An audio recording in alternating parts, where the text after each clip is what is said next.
زمانہ حضرت ابو طالب کا ایمان چیک کر رہا ہے کہ ابو طالب نے کلمہ پڑھا تھا یا نہیں پڑھا تھا، ابو طالب کب مسلمان ہوئے تھے۔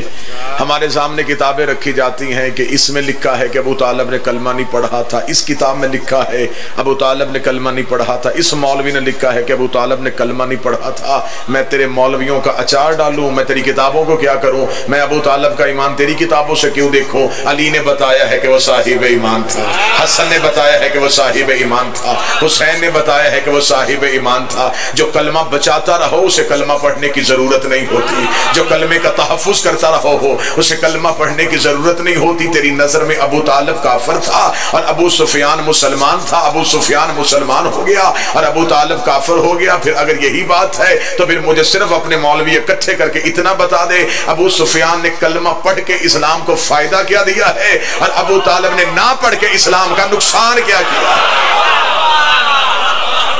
میں تجھے نسل سفیان کے نقصان گنواؤں اور نسل عمران کے احسان سنوں۔ جو کلمہ پالے اسے کلمہ پڑھنے کی ضرورت کیا؟ یہ اللہ اور ابو طالب کے درمیان ایک ایگریمنٹ پہلے ہی طے پا گیا تھا۔ اس نے اسے کہہ دیا تھا کہ میرا نبی تیرے گھر میں آئے گا، تیرا علی میرے گھر میں آئے گا۔ جو قریب بیٹھو گے زحمت کرتے رہنا، میرا نبی تیرے گھر میں آئے گا، تیرا علی میرے گھر میں آئے گا۔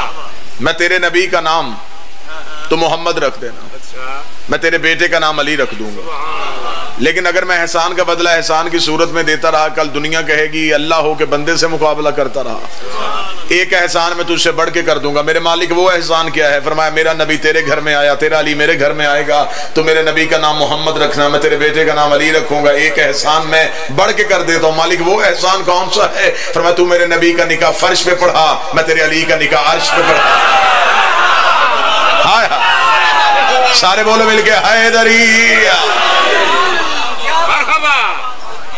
جس نے دیکھنا ہے کہ ابو طالب نے کلمہ کب پڑھا تھا، تاریخ کیا تھی اور کب ابو طالب مسلمان ہوئے تھے، اسے میں دعوت فکر دیتا ہوں، تحریر میں نہیں، تقریر میں نہیں۔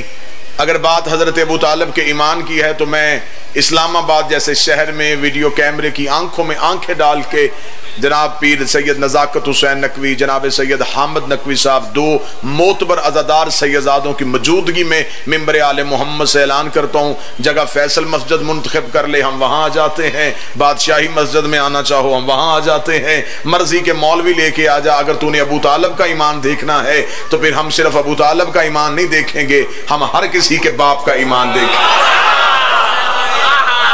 پھر ہمیں دیکھنا پڑے گا کہ کس کس کا باپ کس کس دور میں کیا کیا کاروبار کرتا رہا تھا، کس کے باپ کا مذہب کیا تھا، کس کا باپ زمانہ جاہلیت میں بتوں کے منہ سے مکھیاں اڑانے کا کاروبار کرتا تھا، کون بت پرست ہوتا تھا، کون آتش پرست ہوتا تھا۔ مجھے آل محمد کی عزت کی قسم تجھے مولویوں نے یہ بتا دیا ابو طالب نے کلمہ نہیں پڑھا اور مردوں میں سب سے پہلے فلاں اسلام لے کے آئے تھے، مردوں میں سب سے پہلے انہوں نے خدمات دی تھی۔ اپنے مولویوں کے سر پہ قرآن رکھ کے صرف ان سے اتنا پوچھ، اسلام کی پہلی دعوت کہاں پہ ہوئی تھی، اسلام کا پہلا جلسہ کہاں پہ ہوا تھا، مذہب اسلام کی پہلی مجلس کہاں پہ ہوئی تھی جہاں 40 کافر اکٹھے کیے گئے تھے، لنگر کا انتظام کیا گیا تھا، تقریر کرنے والا محمد تھا، موضوع لا الہ الا اللہ تھا، وہ مجلس جس صحن میں ہوئی وہ گھر ابو طالب کا تھا، جس نے دریا بچھائیں وہ حضرت عمران تھے، جس نے دعوت کا اہتمام کیا وہ علی کا باپ تھا، جو لنگر تقسیم کرتا تھا وہ علی کے بھائی تھے۔ مجھے ذکر حسین کی عزت کی قسم ہے، جاؤ جا کے مولویوں کے سر پہ قرآن رکھ کے پوچھو کہ ابو طالب کا گھر کس شہر میں تھا، کہتے وہ مکے میں تھا۔ اسی مولوی کے سر پہ قرآن رکھ کے پوچھو کہ اللہ کا اپنا گھر کہاں پہ تھا، وہ کہتا وہ بھی مکے میں تھا۔ تو جب اللہ کا اپنا گھر مکہ میں تھا تو پھر بات اسلام کی ابو طالب کے گھر میں کیوں ہوئی؟ آج تیرے ذہن میں تو آ گیا کہ ابو طالب نے کلمہ نہیں پڑھا تھا، کیا تو خدا کے علم غیب کا بھی منکر ہو گیا کہ اللہ نہیں جانتا تھا کہ ابو طالب نے کلمہ نہیں پڑھنا؟ اگر اللہ جانتا تھا پھر اسے ضرورت کیا تھی کافر کے گھر میں اسلام کی میٹنگ کرتا، کفر کے صحن میں اسلام کا اجلاس کرتا، کافر کے صحن میں لا الہ کی بات کرتا، ہوگا، اس کا مطلب اسلام مقروض ہے ابو طالب کے گھر کی روٹیوں کا۔ ابو طالب کے گھر میں اسلام کی پہلی دعوت کیوں ہوئی؟ مولویوں کے چہرے زرد ہو گئے، مولویوں کی زبانیں گونگی ہو گئی، اور ایک ہی دلیل دی کہ اللہ کے گھر میں اسلام کا جلسہ اس لیے نہیں ہوا کہ اللہ کے گھر میں اس دور میں بت رہتے تھے، اللہ کے گھر میں اس دور میں بت رہتے تھے، اللہ کے گھر میں اس دور میں بت رہتے تھے۔ اسلام آباد بولے نہ بولے، عقیدہ ضرور بولے گا۔ اس کا مطلب تیرے مولوی اندر سے مان گئے ہیں کہ رحمان کے گھر بت تھے، عمران کے گھر بت نہیں تھے۔ مل کے بولو بن جا اٹھا کے حیدری، بسم اللہ بھائی۔ رحمان کے گھر بت تھے، عمران کے گھر بت نہیں۔ آؤ تاریخ میں تعاقب کرتے ہیں کہ حضرت عمران کا مذہب کیا تھا۔ آئیں دیکھتے ہیں، جس کے بھائی کا نام عبداللہ ہو اس کا مذہب کیا تھا۔ اور یہاں بھی یہ بات بھی میں طے کر دوں، یہ بھی دشمن آل محمد کی سازش ہے کہ اس شخصیت کو کنیت کے ساتھ مشہور کیا گیا، کتابوں میں، تقریروں میں، تحریروں میں ابو طالب ابو طالب ابو طالب۔ یہ نام تو نہیں، یہ تو کنیت ہے۔ طالب کے باپ، عرب میں رواج تھا یا بیٹے کے نام سے یاد کیا جاتا تھا یا باپ کے نام سے یاد کیا تھا، سیدھا عرب والے نام نہیں لیتے تھے، یا بیٹے کے نام سے یا باپ کے نام سے۔ اور وہ بڑا شریف ہوتا تھا جو باپ کے نام سے مشہور ہے۔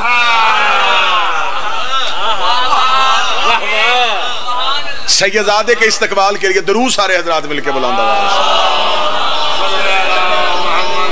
بسم اللہ سے، بسم اللہ، بسم اللہ سے کار اجازت۔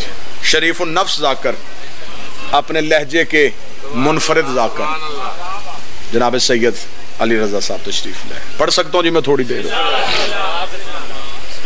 حضرت عمران نام ہے سرکار کا، سخی کا نام عمران۔ لغت اٹھا کے دیکھو، ڈکشنری اٹھا کے دیکھو کہ عمران کسے کہتے ہیں۔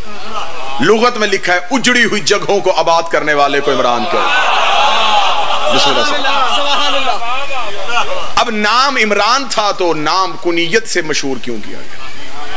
مولوی سادہ نہیں، چلاک ہے۔ مولوی سنگل پہ ڈبل چلتا ہے۔ اس نے اس لیے ابو طالب مشہور کیا۔ اگر عمران لکھے گا تو بچے پوچھیں گے یہ قرآن میں آل عمران کون ہے؟ ہائے ہائے، نام قرآن میں سورت پوری آل عمران۔ سورت کا نام سورہ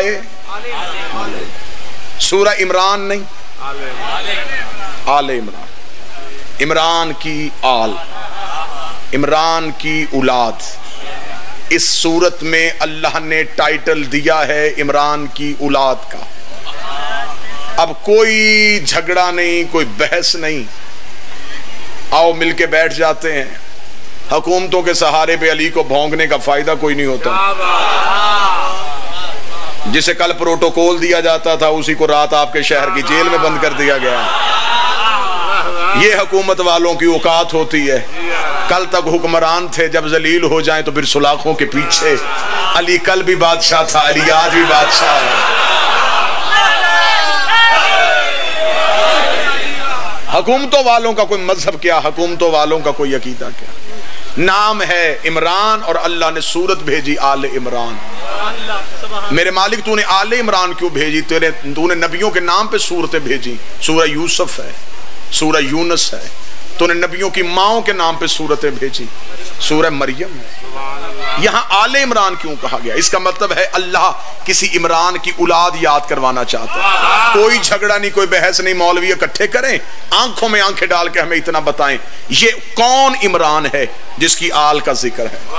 آدم سے لے کے خاتم تک میں تاریخ کی ذمہ داری اپنے ماتمی کاندھوں پہ لیتا ہوں، بالکل خطیبانہ دیانتداری کے ساتھ۔ مذہب عالم اسلام میں 3 عمران گزرے ہیں بابا احمد شاہ جی۔ پہلے عمران حضرت موسیٰ کے باپ، دوسرے دوسرے عمران حضرت مریم کے والد، تیسرے عمران حضرت علی کے والد۔ اب قرآن میں سورہ آل عمران ہے، ان تینوں میں سے جو عمران بھی مولوی منتخب کرے گا ہمیں کوئی اعتراض نہیں۔ اگر موسیٰ کا باپ ہے میں پھر بھی قبول کروں گا، تو عیسیٰ کا نانا کہے میں پھر بھی مان جاؤں گا، تو علی کا باپ کہے میں پھر بھی تیرے ہاتھ چوموں گا، لیکن تینوں میں جو بھی عمران ہو اس کی اولاد ہونی ضروری ہے، اس کی آل ہونی ضروری ہے، کیونکہ خدا نے قرآن میں سورہ عمران نہیں بھیجی، سورہ آل عمران بھیجی ہے۔ اگر تو موسیٰ کا باپ کہے تھا تو مولوی تیری شکل بگڑ جائے گی، کیونکہ موسیٰ کا تو بیٹا ہی کوئی نہیں تھا۔ اگر تو موسیٰ کا باپ نہیں تو پھر تو عیسیٰ کا نانا کہے گا، تو عیسیٰ کی تو شادی نہیں ہوئی تھی۔ پھر تیسرا ایک ہی عمران بچتا ہے، قرآن میں آل عمران ہے، پردے میں لال عمران ہے۔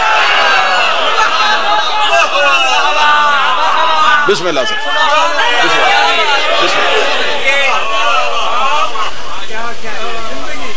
کس عمران کا مذہب تلاش کر رہے ہو؟ مورخ سے پوچھتے ہو؟ پہلے بتا، مورخ مسلمان پہلے ہوا تھا یا ابو طالب پہلے تھا؟ جن سے تو ابو طالب کا ایمان پوچھ رہا ہے ان کے تو ابھی باپ دادا بھی کافر تھے جب ابو طالب اسلام کی خدمت کر رہے تھے۔ ابھی کسی کا باپ بھی مسلمان نہیں تھا، ابھی سارا مکہ کافر تھا، اور ابو طالب تلوار نکال کے نبی کے ساتھ چلتے تھے۔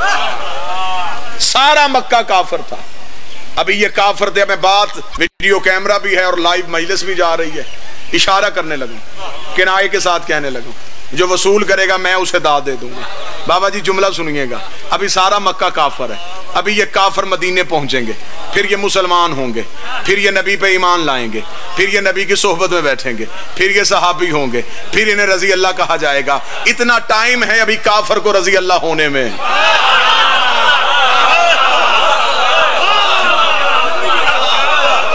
ابھی اتنا لمبا پیریڈ ہے، ابھی سارے کافر، اور ابو طالب اسلام کی خدمت کر رہا۔ چلے ایک واقعہ اور یہیں پہ اجازت۔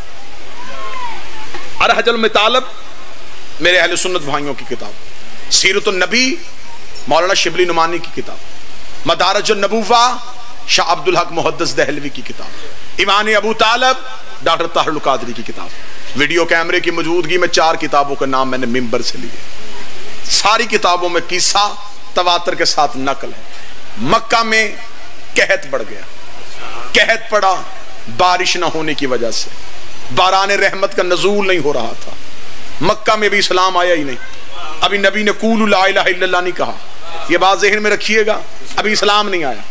مکہ میں قحط پڑ گیا، سرکار بارش نہیں ہو رہی، سارا مکہ پریشان ہو گیا۔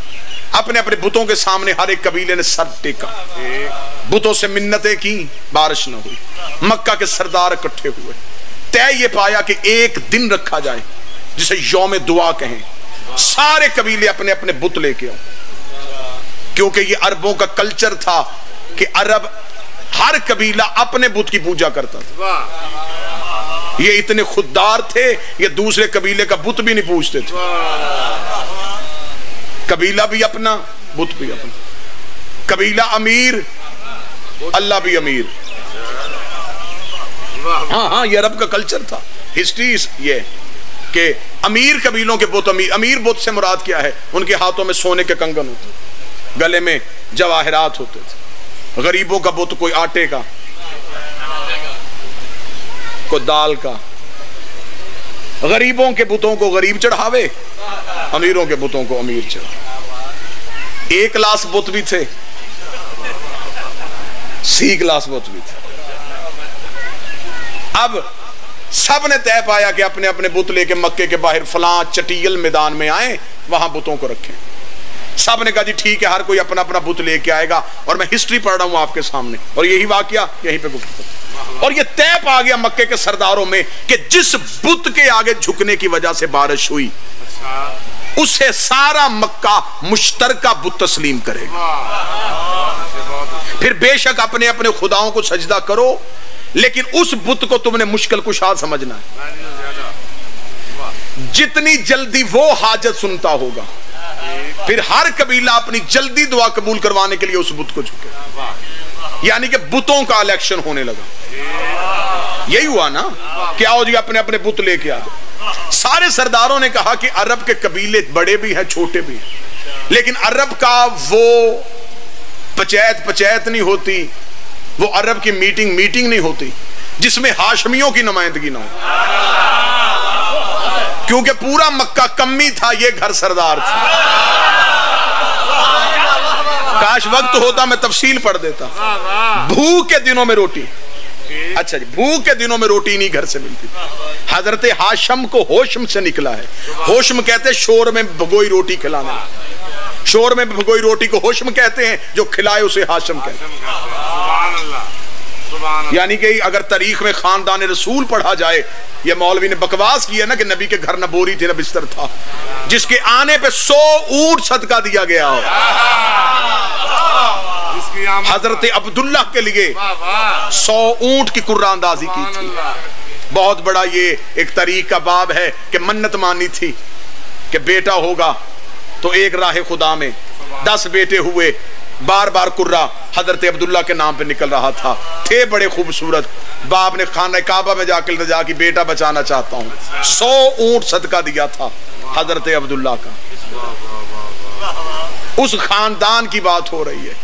انہوں نے کہا جائیں جا کے ہاشمیوں سے پوچھیں کہ تم اپنا کون سا بت لے کے آؤ گے۔ بات سمجھ میں آ رہی ہے سرکار؟ کیونکہ ہر قبیلے نے کہا کہ ہم نے آج تک ہاشمیوں کا بت نہیں دیکھا۔ بھئی کسی نہ کسی اللہ کو تو یہ مانتے ہوں گے، ہم نے آج تک جرت نہیں کی ان سے پوچھنے کی۔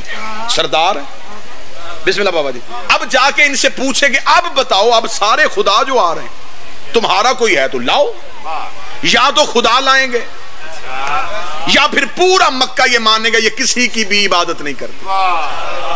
انہوں نے کہا بات بڑی ٹھیک ہے، آئیں چلتے ہیں ہاشمیوں کے دروازے پہ۔ 40 سرداروں میں 10 سردار منتخب ہوئے، 10 میں سے 3 طے پائے۔ یہ گئے حضرت عمران کی حویلی پہ، دروازے پہ دستک دی، صحن ایمان سے کل ایمان کے باپ کا قدم باہر آیا۔ دروازے پہ کفر کی معین تعداد دیکھی جو ہر دور میں اتنی ہی رہی تھی۔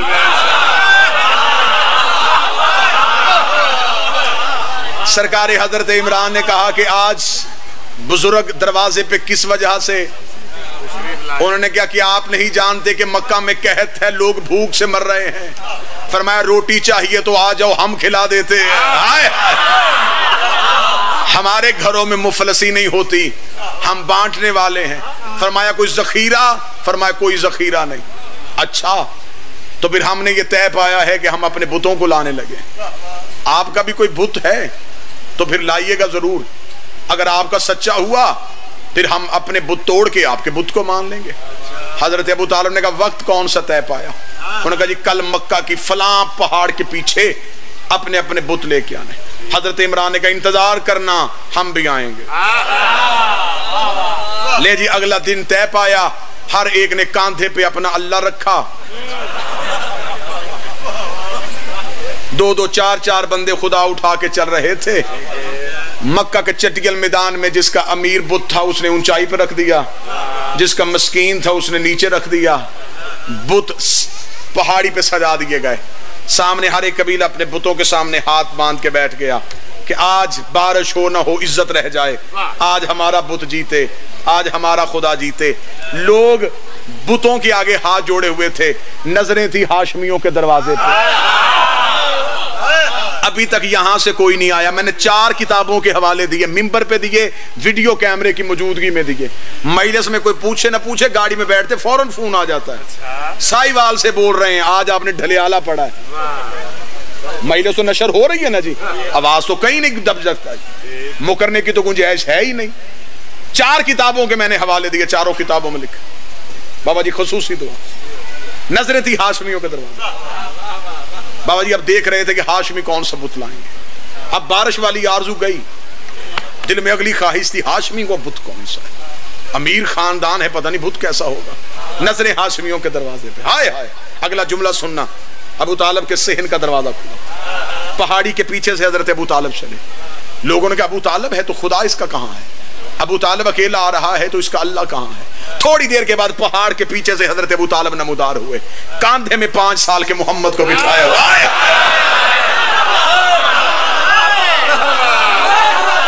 کتاب کے جملے ہیں 5 برس کے پیغمبر کو کاندھوں پہ بٹھا کے نبی کے چھوٹی چھوٹی ہتھیلیوں کو اپنے ہاتھوں کے ساتھ پکڑے ہوئے حضرت ابو طالب ایسے چل رہے تھے جیسے خندق کے میدان میں علی بھی کبھی چلا تھا. چلتے چلتے حضرت عمران مکہ کی اونچی چوٹی پہ چلے گئے. کتابیں کہتی ہیں اس دن اتنی اونچائی پہ حضرت ابو طالب کھڑے ہو گئے تھے کہ مکہ میں گھر کے اندر بیٹھی ہوئی عورتوں کی گود میں بچے بھی حضرت ابو طالب کا چہرہ دیکھ رہے تھے. شاید ابو طالب رسالت کے لیے غدیر کا منبر سجا رہا تھا. حضرت ابو طالب نے مکے کی پہاڑی کا انتخاب کیا. پہاڑی پہ کھڑے ہو کے حضرت ابو طالب نے کہا تم نے اپنے اپنے بتوں کو واسطے دے دیے کیا بنا؟ انہوں نے کہا ہم نے تو بڑے واسطے دیے بارش نازل نہیں ہوئی. حضرت عمران نے کہا چھوڑو اپنے بتوں کو اب میرے چہرے کی طرف دیکھو. سارے مکے کی نظر ابو طالب کے چہرے کو گئی. چاروں کتابوں میں لکھا ہے حضرت ابو طالب نے نبی کے ہاتھوں کو آسمان کی طرف اٹھا کے کہا اللہم انی اسألک بحق الیدا، میرے اللہ تجھے ان ہاتھوں کا واسطہ بارش برسا دے. اتنا ہونا تھا یا مکے میں ایک بدلی آئی اور بارش نازل ہونا شروع ہو گئی. ادھر خدا کی آواز آئی ابو طالب تو نے احسان کر دیا ہے، تو نے اونچائی پہ کھڑے ہو کے محمد کی رسالت کا اعلان کیا ہے. میں پلانوں کا منبر بنوا کے علی کی ولایت کا اعلان کروں. احسان ہو گیا. تو نے زمانے کو بتایا، تو نے زمانے کو بتایا ہے کہ محمد رسول اللہ کیا. میں اسی محمد کی زبان سے زمانے کو سنواؤں گا کہ علی ولی اللہ کیا. مانے ہم تاریخ کے ہر مورخ کی بات، لیکن اگر دشمنی اہل بیت میں نہ لکھے. روایت ایک ہی ہے، 3 زاویے ہیں. میں نے رات بھی اٹک خطاب میں کہا تھا پوری ذمہ داری کے ساتھ ایک ہی روایت.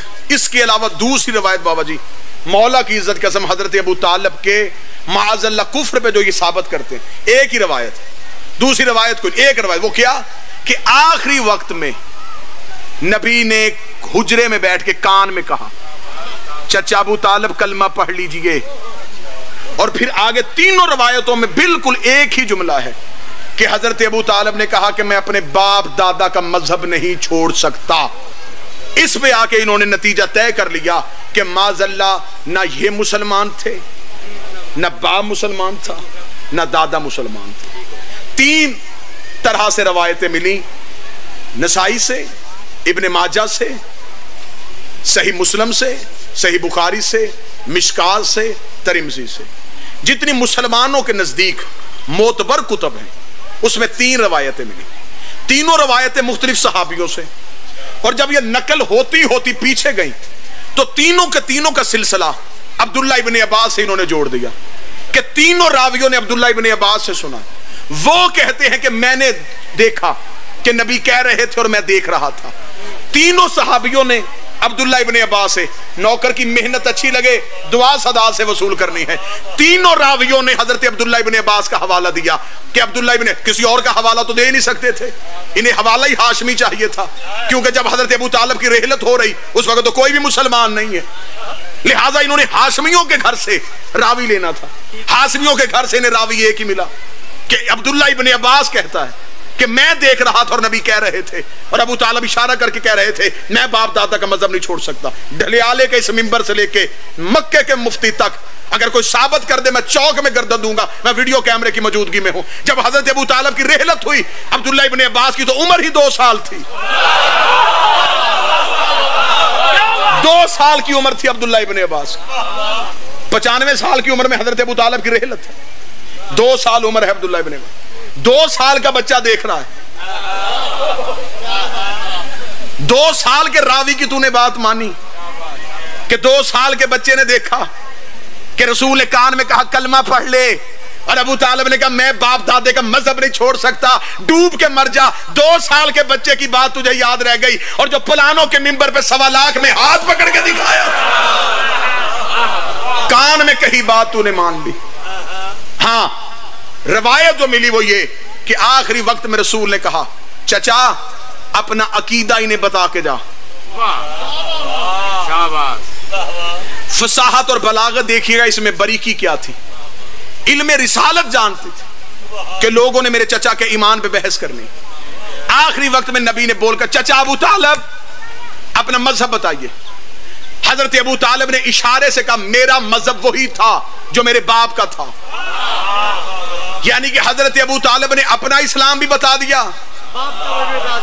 باپ کا بھی بتا دیا کہ ایسے نہ ہو کہ میں کلمہ پڑھ کے سنا دوں اور کل کو یہ جھوٹے مسلمان کہیں یہ مسلمان تھے لیکن عبد المطلب کافر تھا۔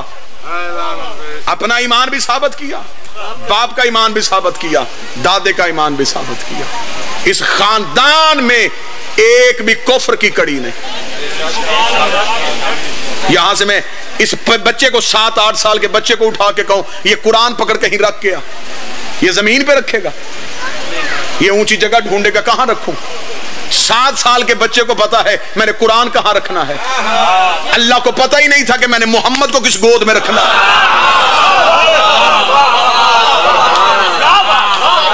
جیسا نبی پاک تھا ویسی گود پاک تھی۔ دشمنی تم نے صرف ابو طالب سے اس لیے لی، اسلام میں سب سے زیادہ خرچہ ابو طالب کا۔ 3 سال کم عرصہ نہیں ہوتا، 3 سال شیب ابی طالب میں مکے کی پتھریلی زمین پہ ایک پھٹی ہوئی چادر کا سائبان بنا کے ابو طالب اپنا خاندان لے کے بیٹھے رہے۔ حسین نے کربلا میں کتنے دن پیاس کاٹی؟ 3 دن۔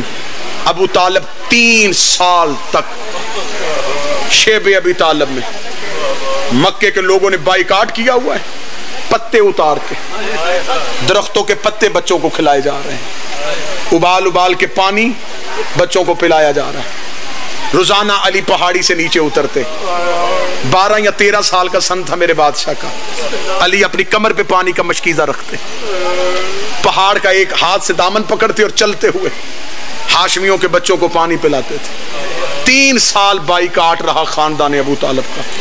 3 سال کے بعد جب حضرت ابو طالب یہ ہیں اسلام کے ہیرو جنہوں نے اسلام کے لیے یہ قربانیاں دی، 3 سال کے بعد جب حضرت ابو طالب پہاڑی سے نیچے اترے تو حضرت ابو طالب کی کمزور اور لاغر ہو کے کمر اتنی جھک گئی تھی کہ ابو طالب سیدھا چل نہیں سکتے تھے، جسم میں سوائے ہڈیوں کے کچھ نظر نہیں آتا تھا۔ جب مکہ کے نیچے آئے، رسالت ماب یہ جملے ہیں کتاب کے، میں بالکل بے عین ہی ویسے پڑھنے لگا ہوں۔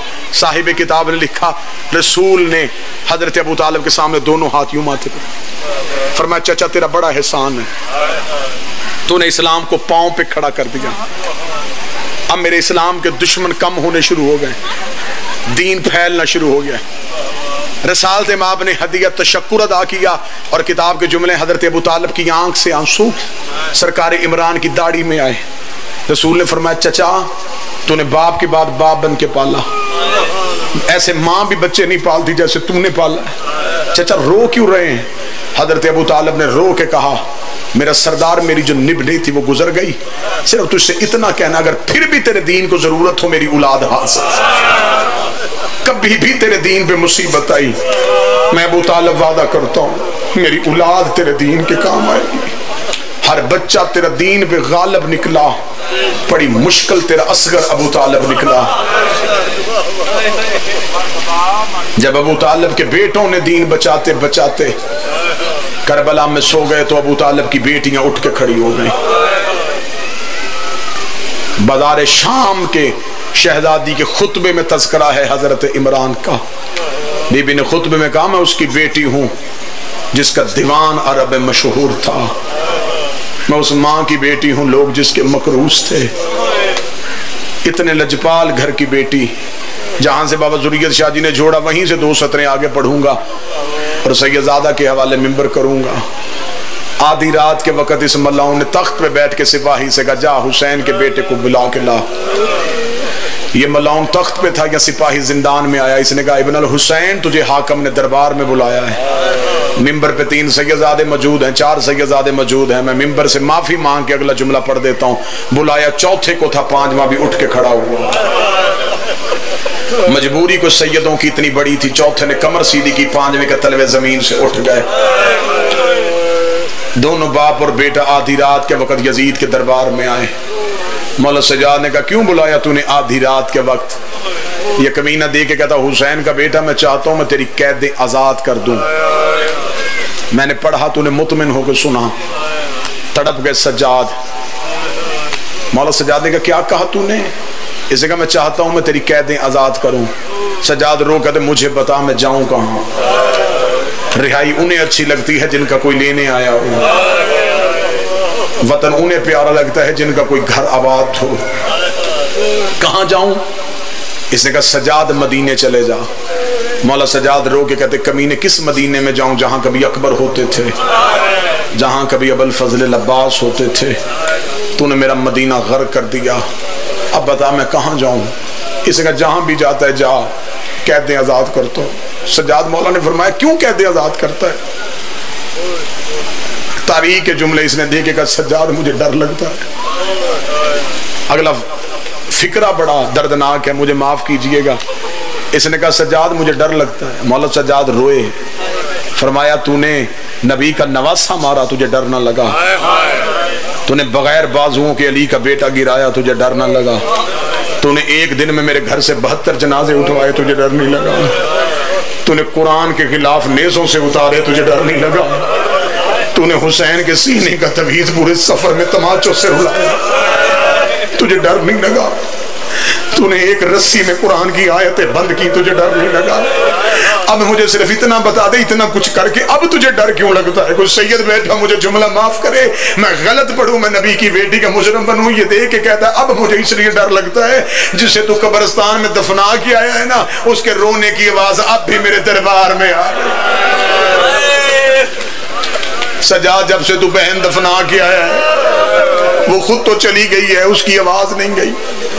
میں آدھی آدھی رات کو اٹھ کے تڑپتا ہوں، مجھے تیری بہن کے بین سونے نہیں دیتے، مجھے کبھی لگتا ہے میرے دربار کے اس کونے میں رو رہی ہے، کبھی لگتا ہے اس کونے میں رو رہی ہے، مجھے نیند نہیں آتی، مجھے ڈر ہے یہ چھت میرے اوپر گر جائے گی، میرے اوپر عذاب آ جائے گا۔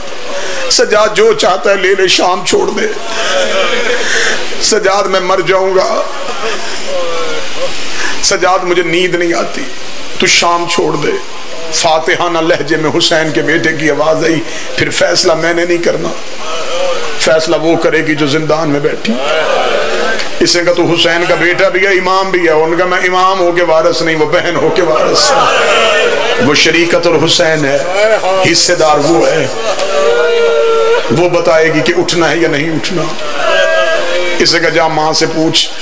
مولا سجاد زندان میں آئے، سیدزادوں کی موجودگی میں جتنا چھپا سکتا ہوں میں اتنا چھپا رہا ہوں۔ ریت کے مصلے پہ علی کی نمازی بیٹی بیٹھی، سجاد نے آ کے ماں کے پاؤں کے تلووں پہ سر رکھا، اماں یزید قید آزاد کر رہا۔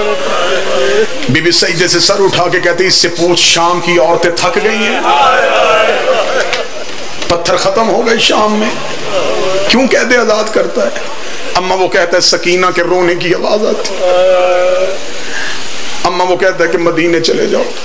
بی بی دے کے کہتی شرطیں ہیں، میرے بھائی نے اس کے باپ سے شرطیں منوائی تھی، میں اس سے منواؤں گی، کل کو تاریخ لکھے، رحم کے ساتھ نہیں اٹھایا، ہم فاتح بن کے اٹھے، ہم نے شرطیں منوائی۔ اما شرطیں؟ فرمایا شہداء کے سر چاہیے، لٹا ہوا مال چاہیے، جزلم کا بیٹا بشیر مہاری چاہیے، سواری کے لیے 3 اونٹ چاہیے۔ سجاد ایک شرط ضرور منوا کے آنا، مجھے شام میں ایک گھر خالی چاہیے۔ سجاد رو کے تھا جب رہنا ہی نہیں پھر گھر کرنا کیا ہے؟ رو کے کہتی اٹھنے سے پہلے میں غریب کی مجلس کروانا چاہتی ہوں، جانے سے پہلے میں حسین کا ماتم کروانا چاہتی ہوں۔ سجاد میری صف بھائیوں کی ماری گئی، مجھے رونے کسی نے نہیں دیا۔ سجاد مجھے شام میں ایک مجلس کروانے دے، شام کی عورتیں سنے گی، زینب پڑھے گی، میں انہیں بتاؤں کہ میرا سجدے میں مارا گیا ہے، میرا باغی نہیں میرا نمازی مارا گیا ہے، میں نے ایک ایک شہادت سنا کے جاؤں گی۔ سجاد پھر اسی مجلس کا سلسلہ ہوگا، سجاد اسی مجلس کا صدقہ نگر نگر مجلسیں ہوں گی۔ سجاد مجھے عزاداری کی بنیاد رکھنی ہے، سجاد مجھے ایک مجلس کروانی ہے۔ سجاد اٹھے، زندان میں آئے، مولا سجاد کی آواز کمینے میری ماں کی شرطیں، اس نے کہا بتائی جائیں۔ فرمایا شہداء کے سر، اس نے کہا ابھی دیتا ہوں، بشیر مہاری دے دیتا ہوں،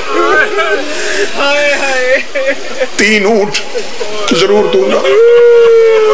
سید بیٹھے مجھے جملہ معاف کر دینا، اس نے کہا کربلا کا لوٹا ہوا مال یہ ملاؤن دے کے یہ شرط منظور نہیں۔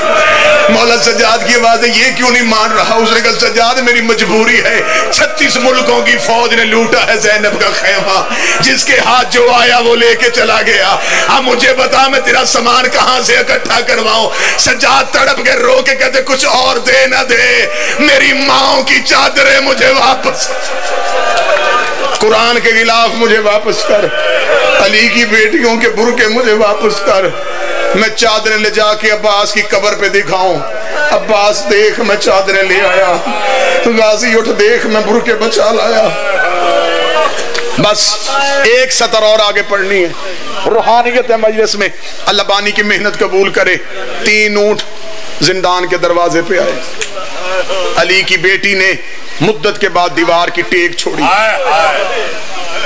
اب میں سطر چھپا کے پڑھنے لگا، جو روئے احسان کرے، آنسو نائے ہائے کہنا۔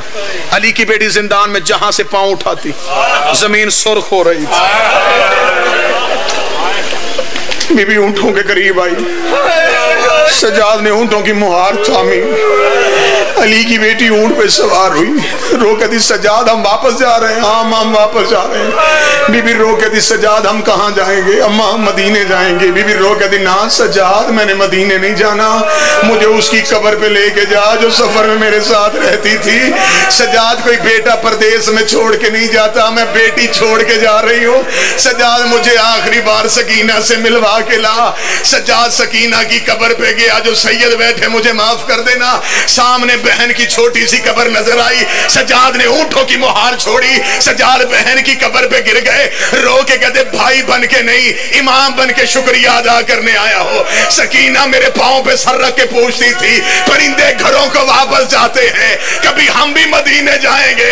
اور سکینہ دیکھ میری کڑیاں کھل گئی، سکینہ دیکھ اماں کی رسیاں کھل گئی ہیں، سکینہ دیکھ ہم مدینے جا رہے ہیں، آ سکینہ میں تجھے مدینے لے جاؤں۔ بہن اتنے سخت تھے، بی بی عالیہ کی آواز آئی کلثوم سجاد کو اٹھا دے، کہیں بہن کی قبر پہ بھائی مر نہ جائے۔ بی بی کلثوم نے مولا سجاد کو اٹھایا، بی بی عالیہ نے بی بی کلثوم کو اٹھایا۔ جو غازی کے نوکر بیٹھے جملہ معاف کرنا، سب سے آخر میں آئی عباس کی زوجہ فضل کی ماں، رو کے کہتی علی کی بیٹیوں مدینے سے لے کے اب تک میں نے کبھی کچھ نہیں مانگا، پہلی بار مانگنے لگی ہوں تمہیں غازی کا واسطہ، ایک بار سکینہ کی قبر چھوڑو، مجھے تنہائی میں کوئی بات کرنی ہے۔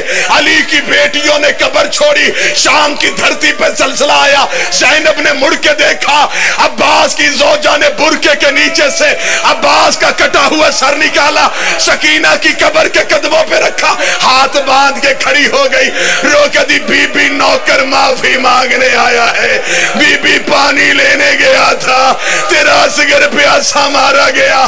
بی بی سکینہ کی قبر ہل گئی، آواز آئی اماں سر اٹھا لے، میں راضی، میرا کربلا کا غریب راضی۔